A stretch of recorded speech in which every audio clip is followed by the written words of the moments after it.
목회를 하는 데 있어서 목회자에게 요구되는 어떤 중요한 습관들이 있습니다. 그 중에 하나가 뭐냐면 독서예요. 독서. 책 읽는 거.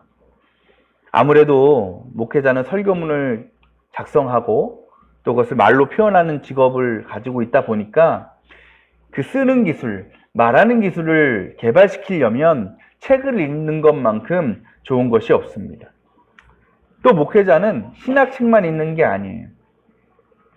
자, 여러 가지 다양한 종류의 책을 많이 읽어야 됩니다. 그래서 그곳에서 여러 가지 새로운 정보들을 얻을 수 있고 또 그것을 하나님 말씀, 우리가 살아가는 삶에 적용을 시킬 때에 굉장히 획기적이고 훌륭한 설교가 나올 수 있다라는 거죠. 근데 사실 고백하기는 책을 읽는 게 참 어렵습니다. 저에게도.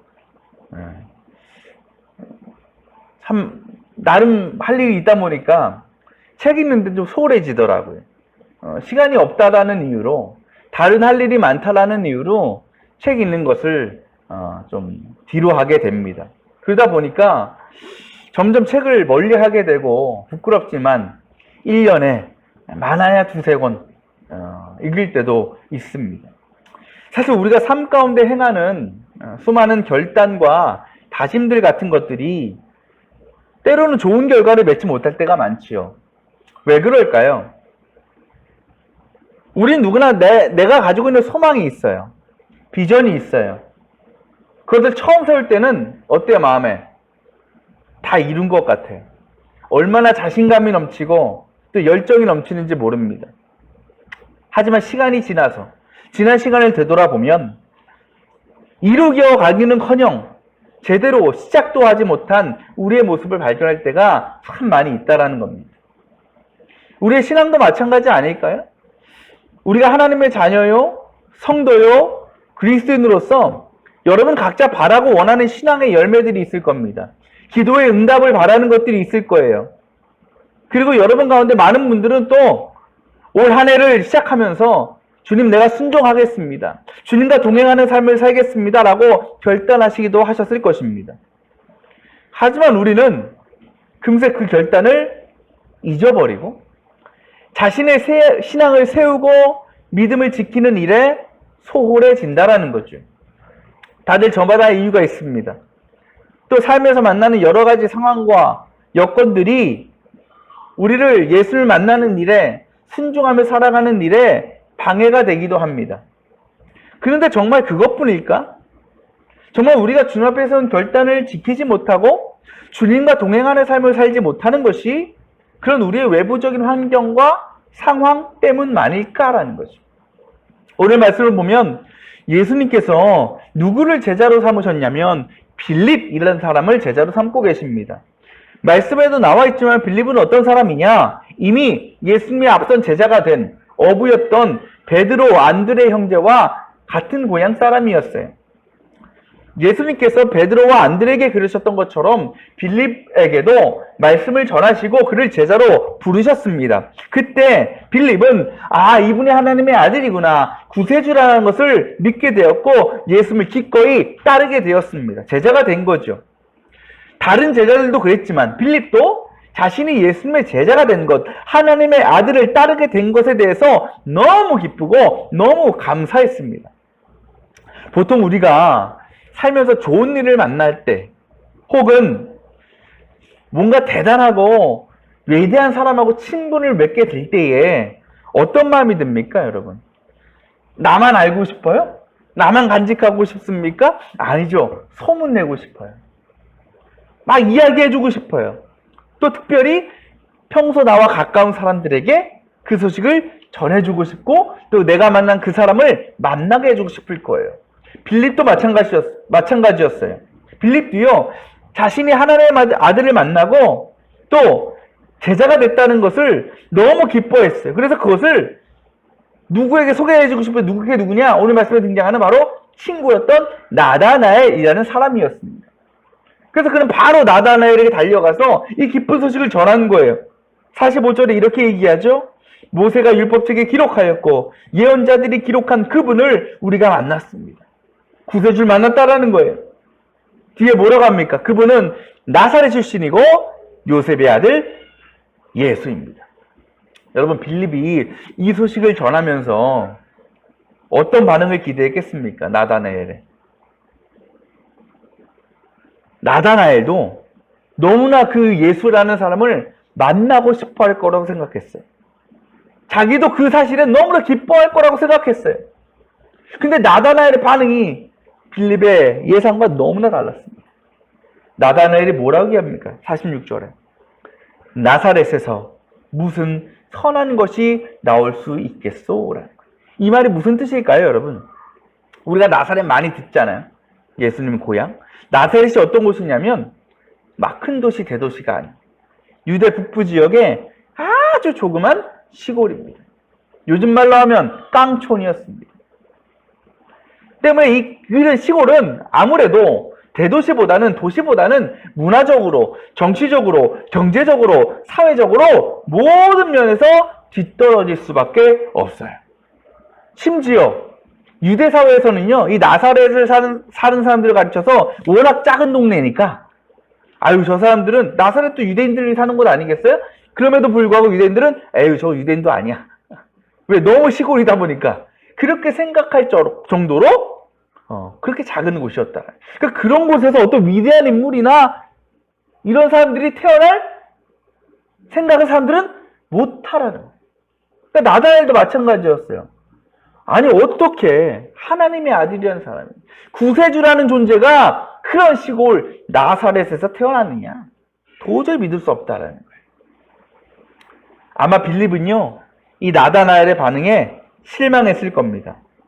그리고 보통 사람들 같으면 어떻게 했어요? 설득하겠습니까? 안 하죠. 그냥 떠날 거. 빈정상해가지고, 아, 그래, 믿고 싶으면 믿지 마. 나만 만날 거야. 갔을 거예요. 그런데 빌립은 자신의 친구인 나다나엘이 꼭 예수님을 만나기를 간절히 원했어요. 만나야만 했어요. 그래서 나다나엘에게 이렇게 부탁합니다. 46절, 와서 보시오. 그러니까 못 믿겠으면 한번 가보자. 나랑 가서 그분이 진짜 하나님의 아들인지 구세주인지 아닌지 확인해 보면 될 것 아니냐라는 거예요. 그 빌립의 말에 나다나엘은 따라갑니다. 그래서 누구를 만나요? 결국 예수를 만났죠. 근데 그때까지만 해도 나다나엘은 저 사람이 하나님의 아들인지 구세주인지 알아요, 몰라요? 알 수가 없어요. 그런데 예수님께서 자신에게 다가온 그 나다나엘을 보시면서 뭐라고 말씀하시냐, 오늘 말씀에? 47절, 보아라, 저 사람이야말로 참으로 이스라엘 사람이다. 여러분, 여기서 예수님께서 말씀하신 참 이스라엘 사람, 이 말은 어떤 의미냐면 그 당시에 신앙적으로 매우 신실하고 경건한 삶을 살았던 사람을 가르칠 때에 그 사람들을 칭하는 최고의 칭찬이었어요. 우리가 또 그런 말 쓰죠. 한 기업, 특히 대기업에서 오랫동안 헌신하고 평생을 바친, 그래서 훌륭한 성과를 얻은 사람들을 뭐라고 부르냐면 그 사람의 이름을, 그 회사의 이름을 따서 뭐뭐맨 이렇게 부르잖아요. 삼성맨, 뭐 대우맨, 기아맨, 현대맨 이렇게 부르죠. 마찬가지였어요. 당시 유대인 사회에서 유대인들은 다 하나님을 믿는 사람들이었으니까, 그죠? 신앙이 있는 사람들이었으니까 그 가운데에서도 또 유대인들 어떤 민족의 선민 아니겠어요? 하나님의 백성으로서 그 가운데서 특별히 더 신앙이 있고 하나님의 말씀을 공부하고 묵상하고 신실하게 살았던 사람들을 뭐라고 불렀다? 참 이스라엘 사람이다라고 불렀다. 그렇게 볼 때 우리는 예수님께서 나다나엘을 그렇게 불렀다라는 것을 보고 우리 뭘 할 수 있어요? 나다나엘이 평소에 신앙적으로 굉장히 신실했다, 경건했다라는 것을 우리는 알 수 있죠. 그렇게 살았어요, 실제로. 그러니까 나다나엘이 끔찍 놀라는 거예요. 아니, 저분이 나를 어떻게 알고 저러지? 그래서 뭐라고 묻습니까? 어떻게 날 아십니까, 당신이? 그 나다나엘의 질문에 예수님께서 뭐라고 대답하십니까? 48절 이렇게 말씀하시죠. 빌립이 너를 부르기 전에 네가 무화과나무 아래에 있는 것을 내가 보았다. 이 예수님의 말 한마디에 나다나엘은 완전히 예수 앞에 굴복해버립니다. 예수님을 하나님의 아들로 구세주로 인정하게 돼요. 왜? 도대체 이 말씀이 어떤 의미길래 나다나엘이 그동안의 모든 의심을 다 거두고 예수님 앞에 굴복하게 된 것일까? 예수님 당시에 팔레스티안 지역은요, 우리가 잘 알지만 사막 지역이죠. 그래서 여름에 너무 덥습니다. 그래서 보통 여름에는 한낮에는 일상생활을 제대로 할 수가 없어요. 일을 하다가도 금방 지칠 수밖에 없습니다. 그런데 그렇게 더위와 싸우며 힘들어하던 사람들에게 최고의 휴식처가 있었습니다. 그게 어디냐? 무화과 나무 아래였다라는 거예요. 왜? 무화과 나무는요, 잎이 굉장히 무성해요. 그래서 굉장히 커요. 그래서 아무리 햇빛이 강하게 내리쬐도요, 그 아래에 있으면 그늘이 생겨서 시원했다라는 거예요. 그래서 당시 유대인들은 더운 여름이 되면 무화과 나무 아래에서 휴식을 취했습니다. 그런데 이 무화과 나무에 중요한 또 하나의 용도가 있었는데, 그것이 뭐냐? 일종의 공부방이었다는 거예요. 공부방. 곧 많은 유대인들이 그 무화과나무 아래에서 시원한 바람을 맞으면서 쉬기도 하고 또 뭐도 했다는 거예요? 성경을 공부했다는 거예요. 또 기도도 했어요. 그런데 그들이 기도하면서 또 공부하던 중요한 주제가 하나 있었습니다. 그게 뭐냐? 바로 메시아의 오심이었어요. 이 땅에 메시아로 오실 예수. 아직까지 예수는 모르겠지만 메시아로 오실 누군가를 기다리고 있었다. 왜? 그게 다 구약 말씀에 예언돼 있으니까. 그분이 도대체 누굴까? 언제 오실까? 기도하고 공부하고 그랬다라는 거예요. 그렇다면 우리 여기서 또 하나 중요한 사실을 알 수 있죠? 나다나엘 어떤 사람이다?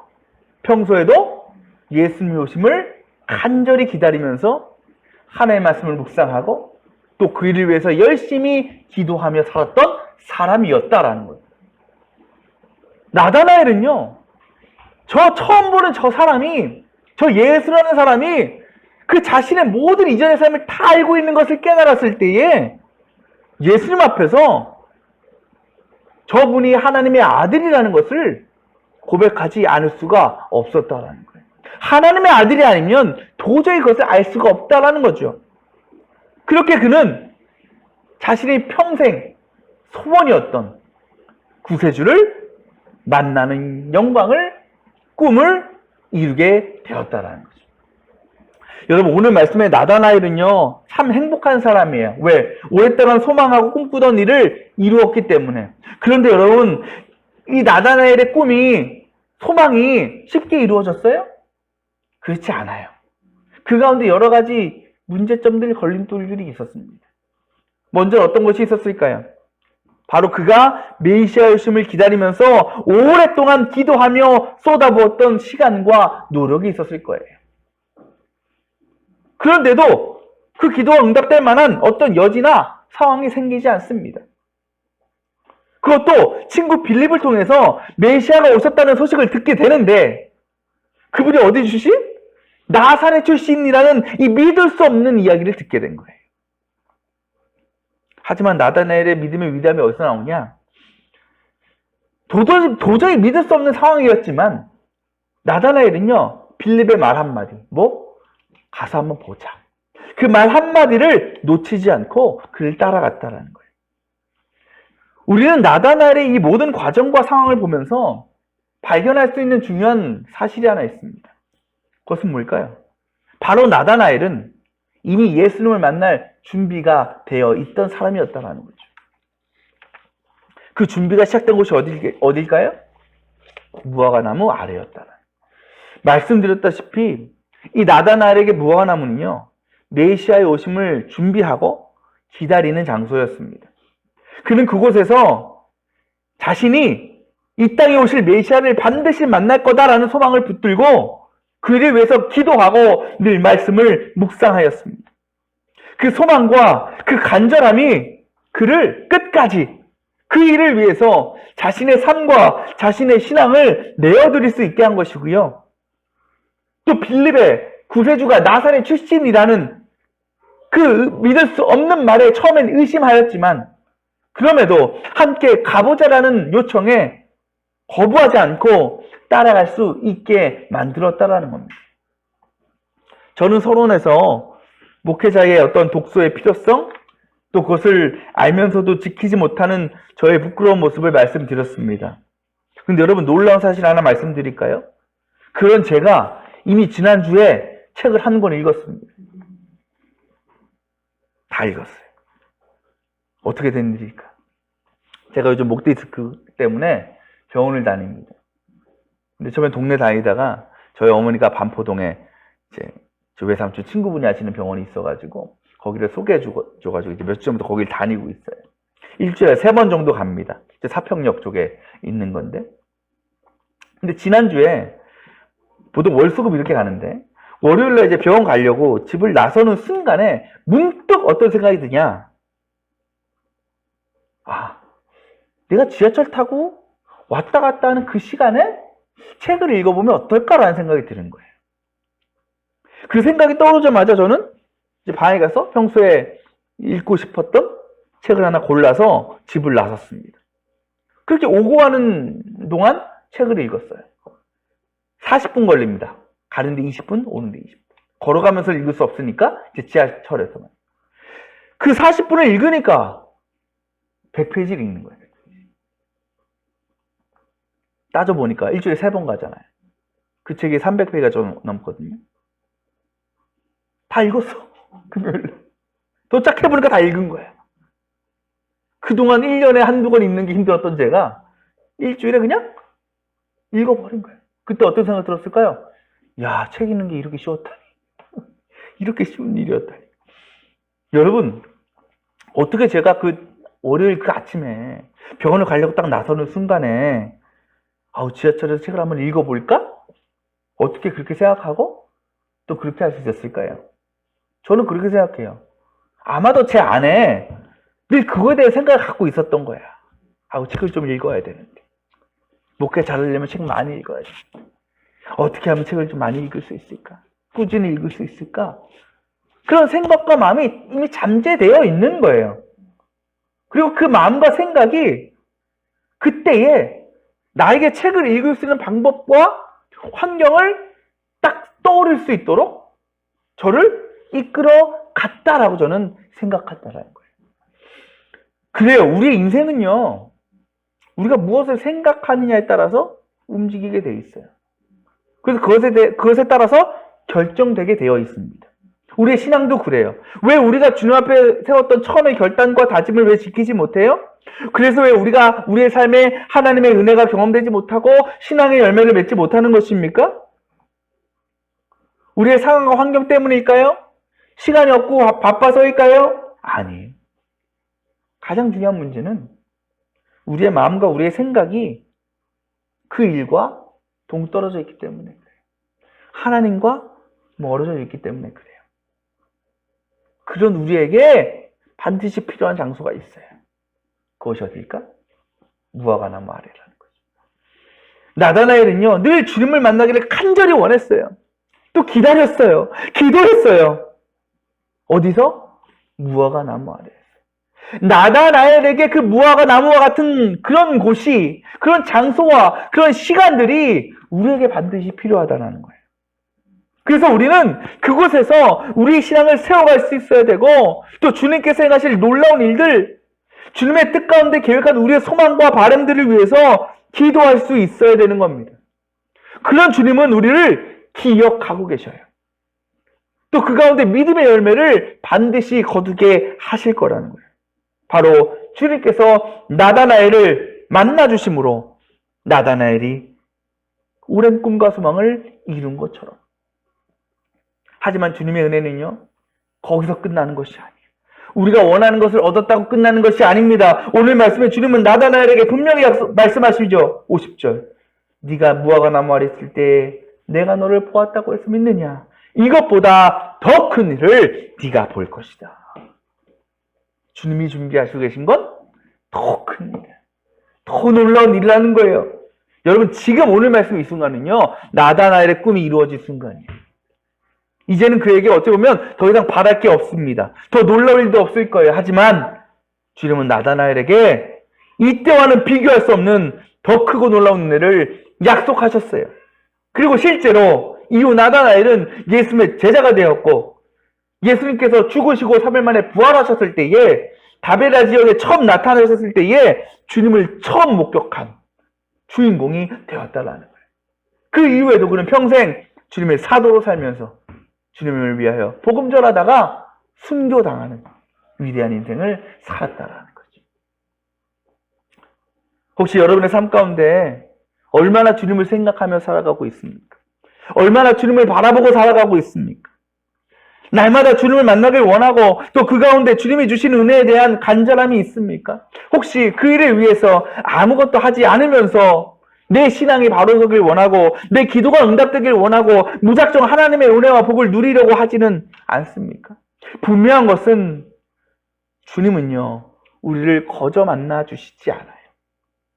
우리가 원하고 우리가 바라지 않는데 우리를 찾아오셔서 우리에게 은혜를 주시지 않는다라는 거예요.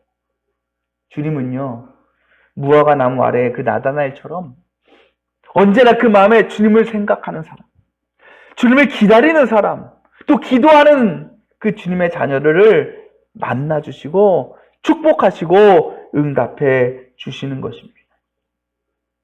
주님은요, 주일날 나와서 예배하는 이 1시간 동안에 우리의 모습을 보시고 만족하고 영광 받으시는 것이 아니고요.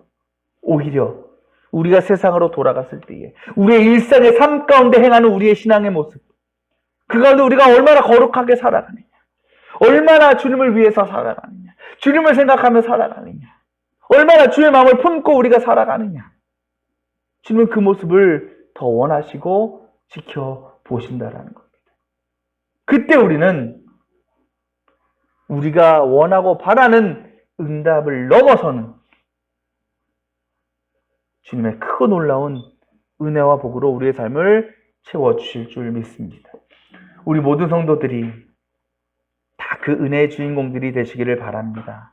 그를 위해서 각자의 인생의 길 가운데 무화과 나무 하나 꼭 세워서 그 아래에서 성령의 시원한 바람을 맞으면서 주님과의 만남을 기대하고 생각하고 또 기도하며 나아갈 수 있는 저와 여러분 다 되시기를 바랍니다. 그런 우리의 믿음의 삶을 주님은 다 기억하시고 우리의 기대와 바람보다 더 크고 놀라운 일을 행해 주실 줄 믿습니다. 그 놀라운 은혜와 복이 오늘 창립 7주년을 맞이한 우리 머릿돌 교회와 이 교회에 속한 모든 성도들의 믿음의 길 가운데 충만히 임하시기를 축원합니다.